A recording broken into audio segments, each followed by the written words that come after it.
Welcome to A Meaningful Marketplace. I'm Sarah Massoni from Oregon State University's Food Innovation Center, where I've helped countless dreamers launch their new food products. It's the science of taking a food delight from the kitchen to mass manufacturing and still keeping its great taste. That's what I do. I've been called the woman with the $1 million palate, although I haven't tried to cash that check yet. Listen in weekly for real-life stories. I'm Sarah Marshall, owner of Marshall's Hot Sauce and author of Preservation Pantry, modern canning from root to top and stem to core. I love inspiring business owners to get started on their journey, encourage folks to be part of their local community, and I'm excited to help business owners tell their stories. Hello and welcome to the Meaningful Marketplace. We are here weekly to discuss the journeys of food entrepreneurs. We're glad you've joined us today as we bring you stories of hope and inspiration. This is Sarah Marshall, owner of Marshall's Hot Sauce.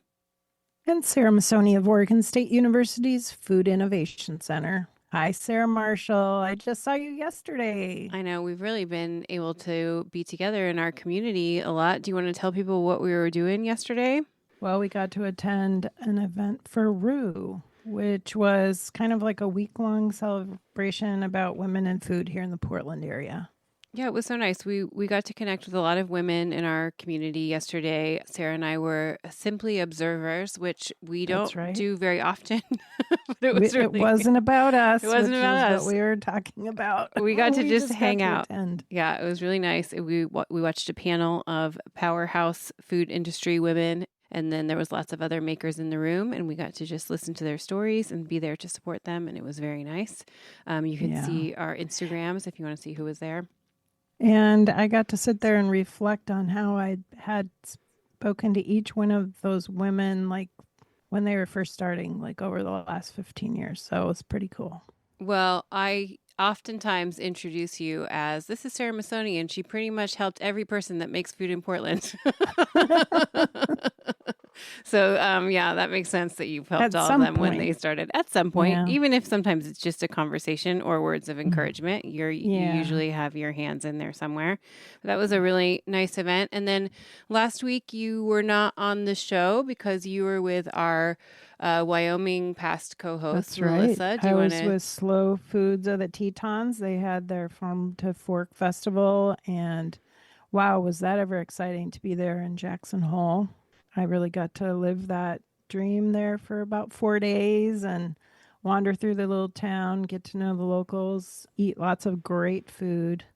And honestly, I'd love to go back there and spend some more time. It was quite nice. Well, I have to say I was really jealous because I didn't realize you were gone until I saw I know you texted me. You're like, what? You're in Wyoming?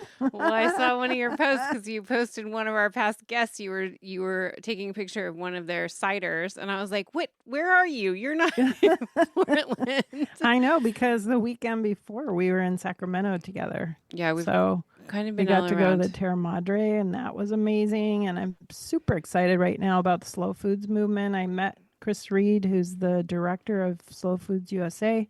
And I really feel like there's something going on there that we should all pay attention to. And just sign up, get your membership. It's only $60 and be part of it.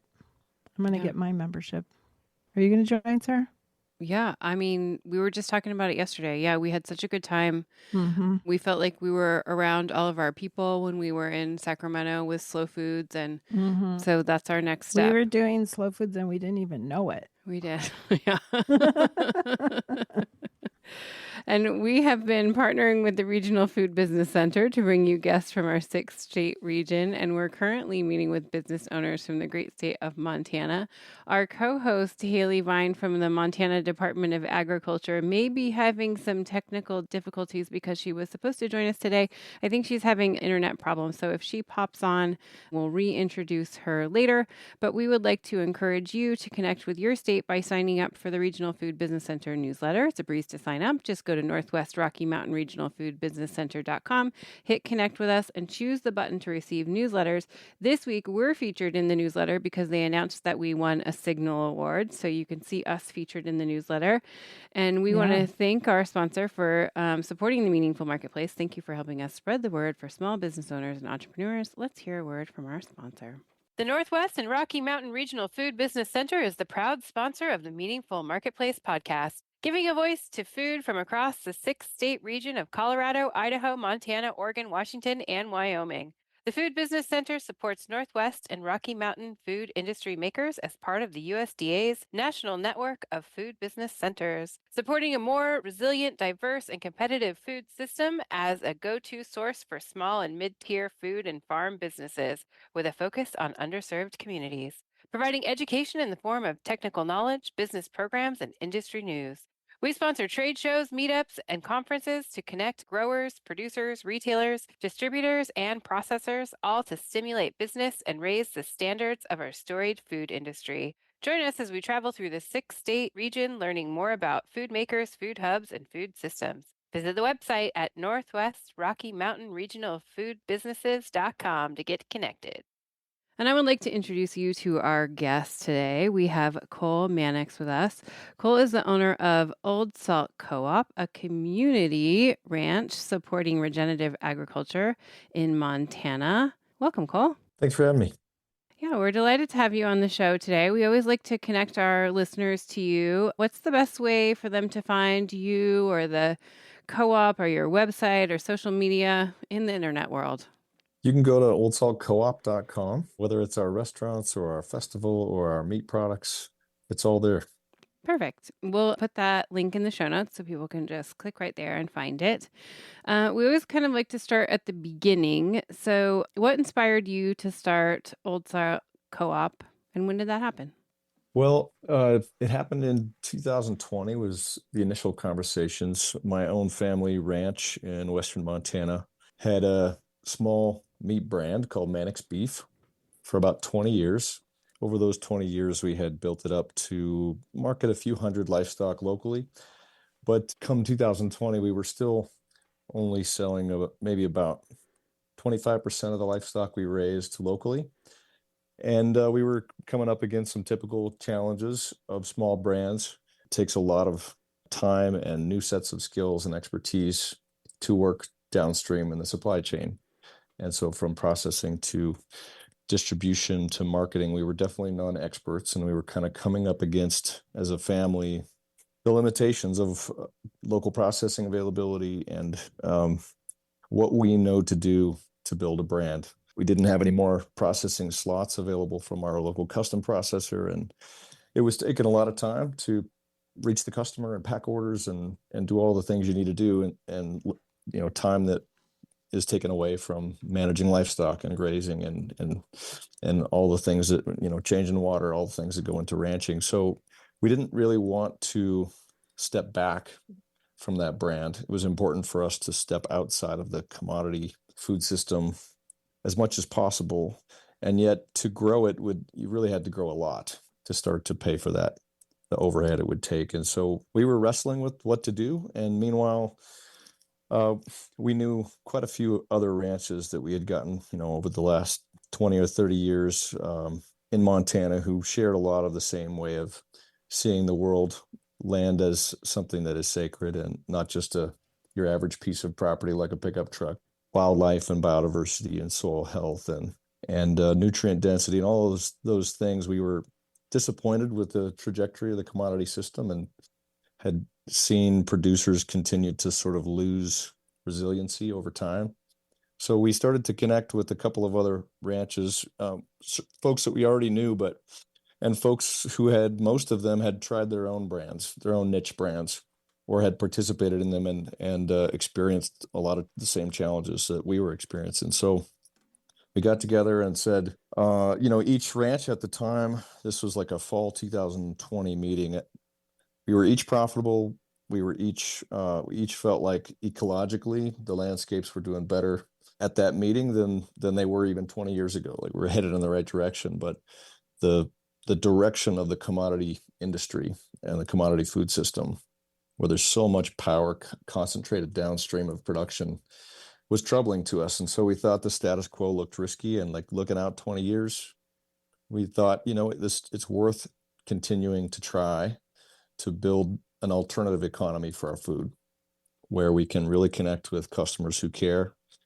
And so we decided to take a risk, and we formed Old Salt Co-op in 2021 launched our first enterprise, which was a smash burger restaurant that fall, and then followed by a festival that is held on ranch. And now that we've held that for 3 years, called Old Salt Festival, we started processing meat at a small scale, and now just in the last month have purchased a USDA facility that we now own and operate, and started another restaurant called the Union. And we're trying to do that. We're trying to build this little economy of businesses that can eventually move a meaningful amount of the livestock we raise as meat. That is so cool. I'm going to ask you a question about regenerative meat. Can you tell the story of what regenerative meat means? Because a lot of our listeners might not even know what that means. I don't think there's any such thing as regenerative meat. I think the only things that are regenerative are wholes, systems. And so I think when it comes to the ranching and farming part, I think being regenerative means that you are not drawing down on your ecological bank account to produce food. And that means that you're at least maintaining and possibly enhancing soil health, the ability to capture and hold water, maintaining and perhaps enhancing the ability of that same landscape to support wildlife and other biodiversity beyond agriculture. But I think beyond that, what we have today is a lot of producers. I wouldn't necessarily say the majority, but many who are raising really good products at the farm and ranch level and then selling it into a fairly extractive supply chain. That food system that we have today, I think, was not necessarily designed to achieve soil health or nutritional density. I think it was designed for business, for national security, for free trade. And so what's challenging is how do you, if today's food economy was kind of built so that all the money is flowing through a very few hands, whether that's the packers, or the distributors, or the food retailers, and that money is not making it back upstream to essentially water the landscape. It takes skill and talent and passion and the ability to fail and iterate and try again and tweak when you manage land. And that takes resiliency. It takes opportunity in business. It takes margin. So it's hard if you're squeezed as sort of the vendor at the very far upstream part of the supply chain. If you're squeezed by debt, squeezed by low margins, it's very hard to pay attention to the things that you don't sell directly, like soil health and biodiversity and nutritional density. You're just focused on pounds. You're just focused on getting to that next cycle of production. A lot of food entrepreneurs feel the same way. Yeah. So I think when I said health as a whole, I mean, I think if one little part of the supply chain is doing okay, but the other parts are still extractive, it still doesn't work. You really have to kind of work on all the little parts of the circle. Yeah, I think it's really interesting how you have the co-op set up as well, because you're kind of addressing all the different parts of just our food system in general, because usually it's all kind of separated. Like the restaurants are separated from the farms, from the grocery stores, from all of the different stuff, but you're kind of addressing all of it because you have all these different people involved. Do you think that all of your values are the same? Did you all sit down to talk about how you wanted it to look, or if you were going to address all these different things at once? Was that the plan, that you were going to do all the things, or were you just going to get together and just try to sell the best meat you could? What was the goal?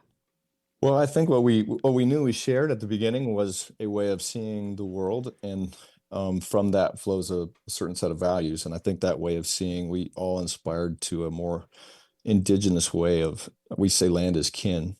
I think that's an indigenous way of thinking and seeing. Mm-hmm. And we're not separate from us, from the land. We're part of it. Although Leopold says land is a community. And so I think the human community is just one part of that. So we all saw ourselves as short timers, on the planet, and wanted to think about many generations down the road. And I think we knew that any business model that we would come up with together needed to more fairly distribute value across the value chain. And the greatest inequity, I think, right now in that chain, in that circle, is within the producer side and sometimes in the worker side as well. Mm-hmm. So we wanted to create a business that It was going to be capital intensive, but we didn't want to raise that capital on the backs of the producers. So we needed to be able to raise it from outside of the producer group. We also were not going to use the producer's land to guarantee loans and financing. Yeah. And yet we still needed to make the producers, we needed to make sure that they had a governance say, a significant one in the business, so that it didn't lose that North Star of returning more value to the stewardship of land. And we wanted to make them stakeholders in the financial upside of the parent company, which the parent company is Old Salt Co-op LLC, and it has the restaurants and the processing and the e-commerce brand and the wholesale and the festival. So we had a sense of what we wanted the business to serve, but I don't think we knew from the get-go how many little enterprises we were going to end up starting up. And you can't see all that up front. We started with vision and values and a few principles, and we've been little by little learning from there. Can you tell us how the June festival event ties in with the business structure and what the outcomes you're looking for from that are? Yeah, it's a 3-day on-ranch event full of cultural things. We think agriculture is a culture, and it's a culture of the land, what it literally means. And the way we have come together for, a long time as human beings is around fire and food and music. And so we combine those elements, outdoor wood-fired cooking, and I think last year we had 19 bands. We had lots of different poetry and literature and talks about the food system and talks about wildlife conservation and demonstrations. There's lots of kids. I think we had about 3,000 people last year. And it's really just a place, it's honestly, it's more urban than it is rural. I would say there's 300 to 400 people that are either practicing agriculture in farming or ranching or urban farming, or practicing conservation, working for Audubon or Nature Conservancy or the Wilderness Society. And then the rest are the generally interested urban public. They're people that are bringing their kids and they're trying to engage in the landscape, and they're maybe looking for their next bit of inspiration for what they're going to do in their business. The people that are searching out business relationships, people that are nonprofits that are networking for the next funders that are networking for the next project that will make an impact. Yeah.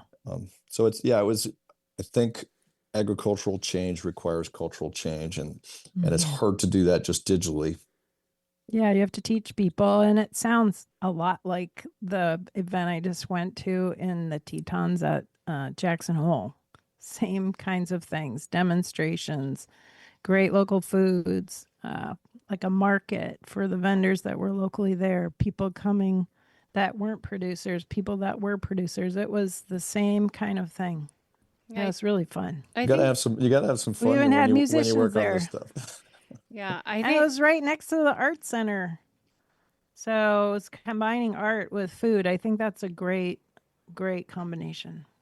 Well, and I think people are really wanting to reconnect together and be together, and food is a great way to bring people together. And I think, especially after times where we weren't able to do that, I think no matter where you are in the country, I think people want to come back together when they can and be together over food is a great way to do it. We're going to take a quick break, and when we come back, I'd love to hear more about the restaurants. So we'll be right back. Oregon State University's College of Agricultural Sciences and the Food Innovation Center are proud sponsors of Meaningful Marketplace. With a mission to serve all Oregonians, we are committed to giving voice to those whose food and agricultural stories are not always heard. By providing access and opportunity for a more diverse and just food system, because food brings people together. So looks like you're right on trend with your Smash Burger restaurant. Can you tell us a little bit about the menu and how you developed all the delicious things you're serving to consumers? The Smash Burger was restaurant. It's called Old Salt Outpost, and that was our first enterprise. And a few things that we were looking for, a way to kind of test the waters with our brand and do something concrete before we just did a lot of digital work, I guess. And so we found this place to lease. It was within a bar called the Gold Bar, and they had a liquor license and they had a clientele. And so we were able to lease a kitchen from them and serve the restaurant. And it's Montana ground beef, either single or double smash burgers, along with tallow fried potatoes and some dipping sauces that we make with avocado oil. So we set the goal of making it a seed oil free restaurant. And then we have a salad, kind of a root vegetable heavy salad. And that's really it. We later added a kielbasa, and it was meant to be very simple, relatively fast, and people showed up for it right away. It was, the meat came from our member ranches. Of course, the rest of it did not, but we still made an effort to source the other ingredients from the region as much as we could.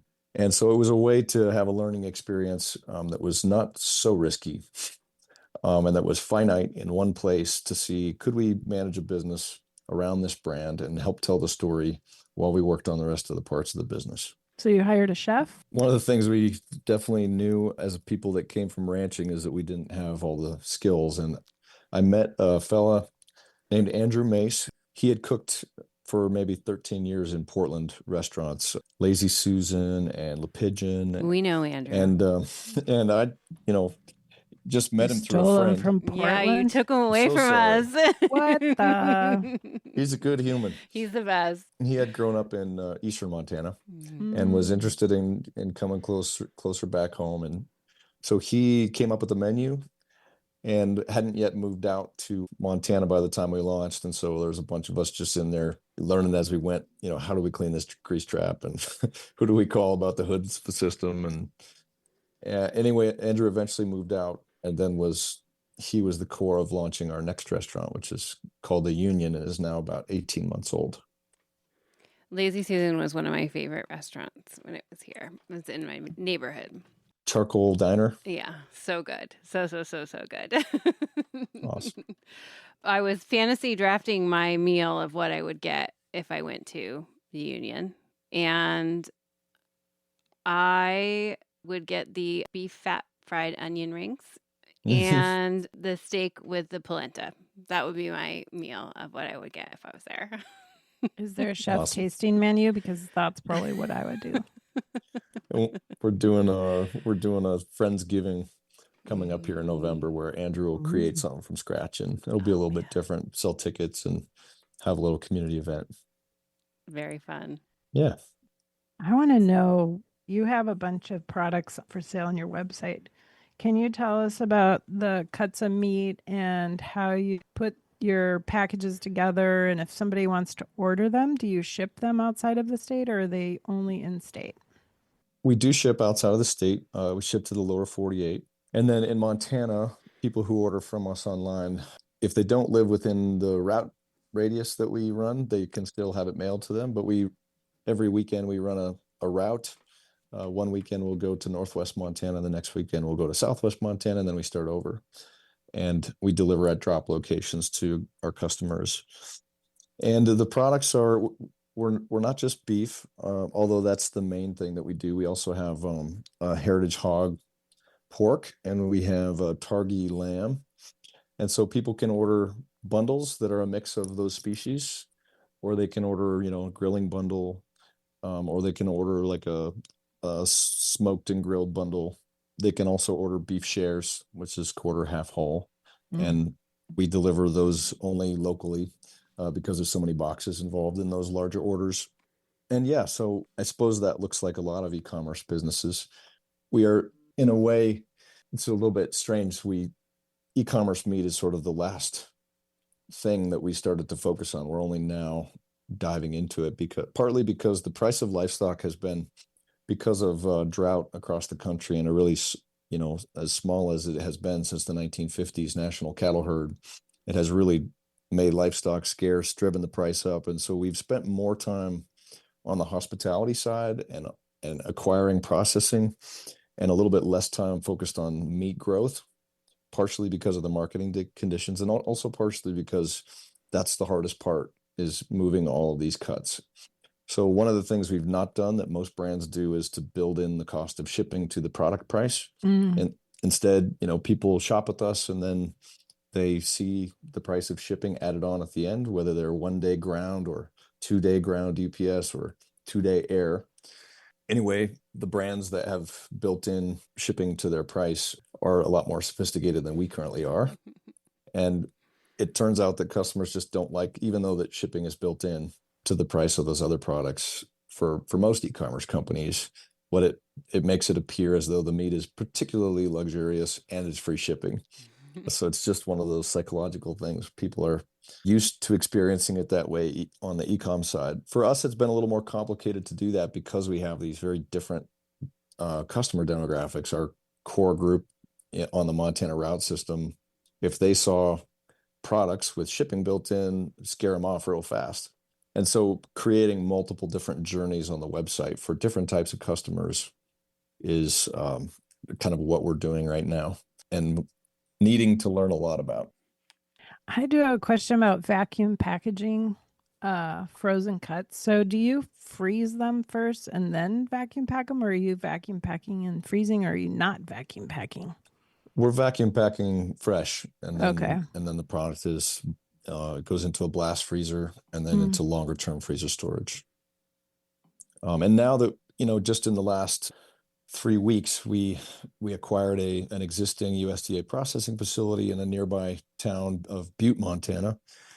We've continued running the two of the lines that they have already been running for years. One is a beef brand and one is a pork brand, and that is fresh every week. So they're just going straight to Montana food service, restaurants, colleges, park service, concessionaire. And so that product never gets frozen, but everything that goes e-commerce is frozen. So if somebody buys a share, do they actually really get the same animal in that whole share, or is it just a bunch of cuts that have gone through the process? I always kind of wonder about that. In our case so far, when anybody buys a quarter or half or whole, it's from the same animal. Nice. But I'm not sure that we'll stick with that. I mean, it's still coming from a very small group of animals. We process 15 to 20 a day, 4 days a week. A lot of customers are confused by the process of buying a quarter. Yeah, tell us about that. Because I'm confused. If you kind of try to balance the cuts that show up on an animal, there's sort of two. If you split the animal in half, Yeah. and you buy a half, then it's sort of easy to see how you get, cuts from Half the of front everything. quarter and Yeah. cuts from the back quarter. But when you buy a quarter, you're kind of taking half of one quarter from the front and half of another quarter from the back and combining it that way. So anyway, it's already a little bit of a partial way to explain it if you're not super used to how a carcass is broken down. Yeah.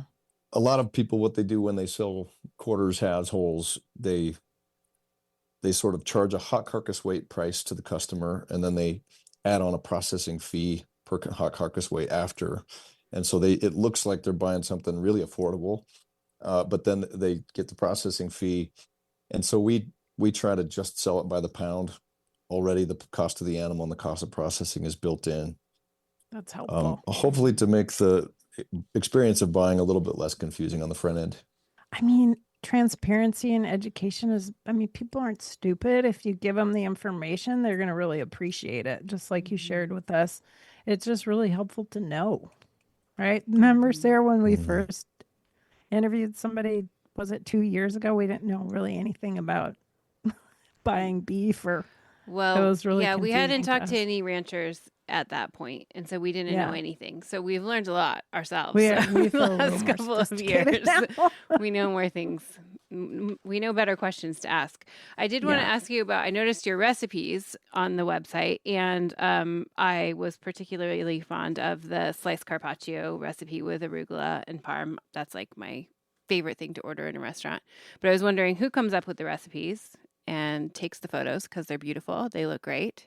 It's a bit of a shared deal. Andrew Mace does a little bit of it, and Kent Shoberly. Kent lives in near San Antonio, and he was in Montana the last couple of years with us before he and his wife needed to move back a little bit closer to family. But Kent has done a lot of the recipes that show up on the website, and he shoots little videos where he splices them together and kind of speeds it up and shows here's 3 different ways to prepare a flat iron, or here's what I would do with a skirt steak.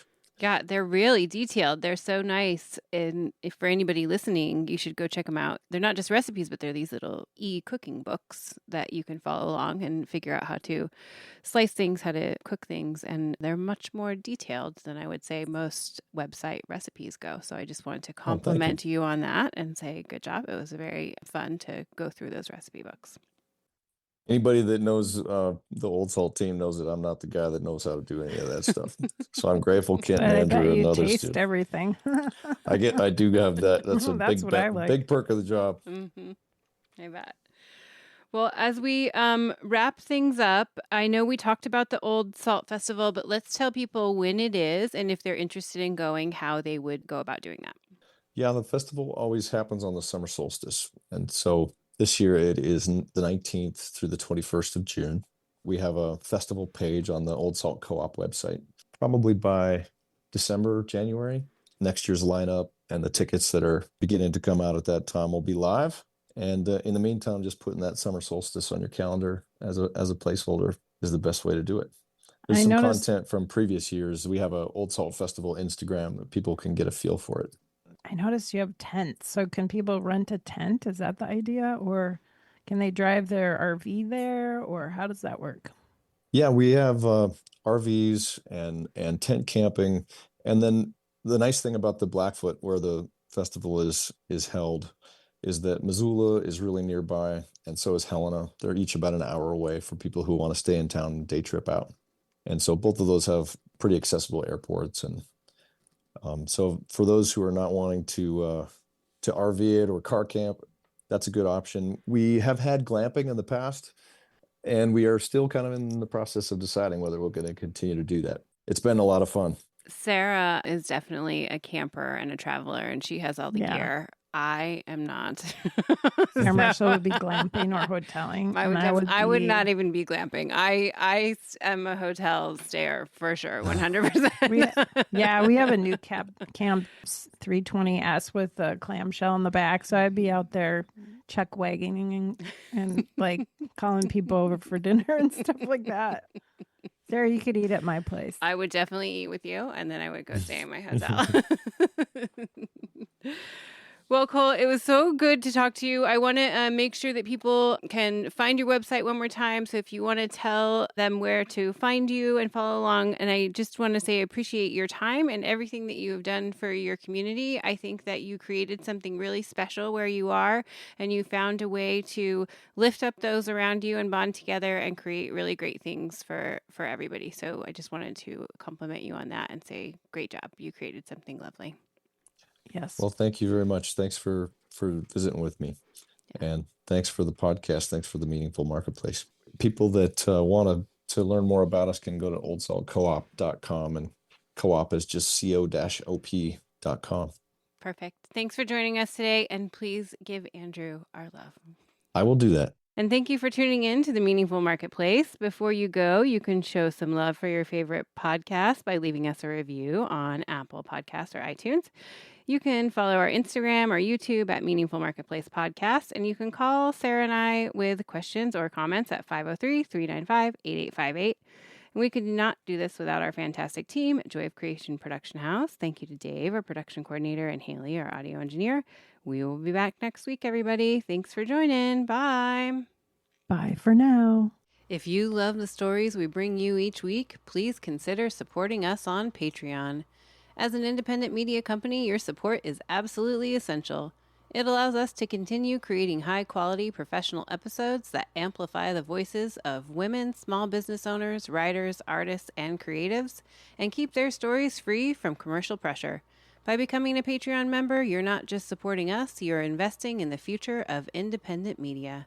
Please visit patreon.com/The Joy of Creation Production House to join our community today. Thank you for listening and supporting our podcast dreams.